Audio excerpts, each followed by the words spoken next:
Patty Cake, the channel that's about baking and much more. A warm welcome to my channel. Today I'm so happy to share with you an authentic Goan egg curry recipe. It's my grandma's tasty Goan egg drop curry made with coconut milk. This curry was a huge favorite in my family, and I hope it will be a much loved recipe in your family as well.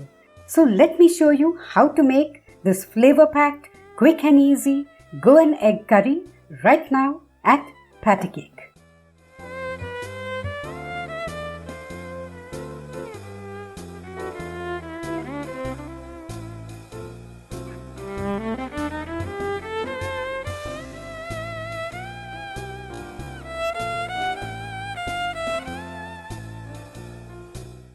Let's begin by soaking a small ball of tamarind in a little warm water to extract the pulp later on.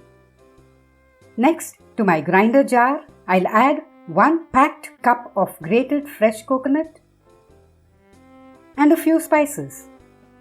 6 cloves of garlic that I've chopped, a 1-inch piece of ginger that I've sliced, 3 medium-sized green chilies chopped into pieces, and also half a teaspoon of cumin seeds, 2 teaspoons of coriander seeds, and half a teaspoon of turmeric powder.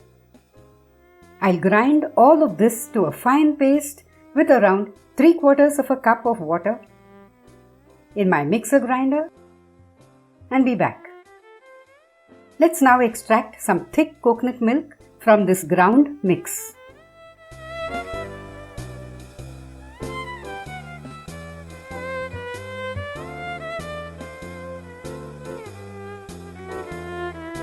I'll transfer this ground mixture back to the grinder jar along with almost a cup of hot water and grind it again in my mixer grinder. We'll now extract some thin coconut milk from this.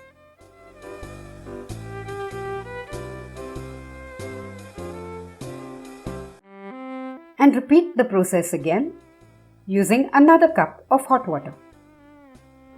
I've just extracted the second batch of thin coconut milk as well. We can now discard this coconut residue. In Goa, this is used as chicken feed and is thrown to the fowls who happily feast on it. I now have around a cup of thick coconut milk and around 2 cups of thin milk. For this recipe, you could mix the two and add the coconut milk all at once, or add the thin and thick milk separately like I'll be doing. Here I have a 1.5-inch piece of cinnamon, 8 cloves and 25 peppercorns. I'll pound these dry spices as finely as possible with a pestle and mortar. Here's the ground mix. Alternatively, you could use around 1 teaspoon of garam masala. In this vessel, I've started heating up 2 tablespoons of oil. To it, let's add a chopped small onion and saute it on medium heat till it just begins to change color. Let's now pour in the thin coconut milk and then stir in the dry ground spices.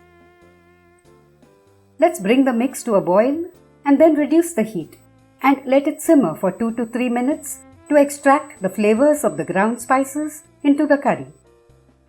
That done, I'll now increase the heat back to medium, add in the thick coconut milk, rinse the bowl with a little water, add the rinsing to the curry and then add half a cup of water and 2 slit green chilies and stir the curry. Once it just comes to a boil, we'll add the tamarind extract, 1 teaspoon of sugar and around 3/4 of a teaspoon of salt. And then after stirring the curry well, I'll taste it and add more seasonings if necessary.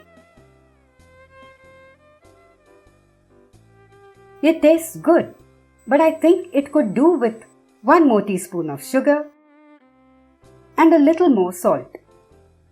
You may need to adjust the taste differently depending on how sour your tamarind is, how spicy your chilies are, etc. When you make this curry, you have to adjust its taste before adding the eggs to it. That's because once you add in the eggs, you have to let them cook undisturbed so they can stay intact. You won't be able to do any stirring afterwards to adjust the taste. That would make the eggs disintegrate in the curry. A few fragments of the white may separate, but that's okay. We need to break each egg into a small bowl or saucer first. Doing this will let us check that each egg is good before we add it to the curry, and also let us slide it gently into the curry to ensure the white and yellow of the egg stay together. After adding each egg, we'll wait for a few seconds before sliding in the next one at a little distance from the first. Let's continue adding the remaining eggs to the curry, making sure they are at least an inch apart from each other and have enough room to cook properly. An important point to remember is that the curry should be boiling steadily, though not too vigorously, when we add the eggs to it one by one. Now let's cover the vessel and let the eggs cook on low heat for around 4 to 5 minutes.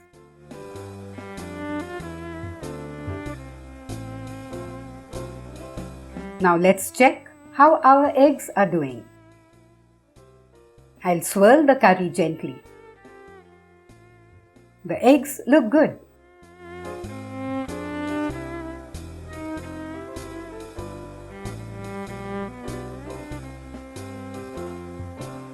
Finally, you could garnish this curry with some chopped coriander if you want. Let's serve some of the curry into a serving dish.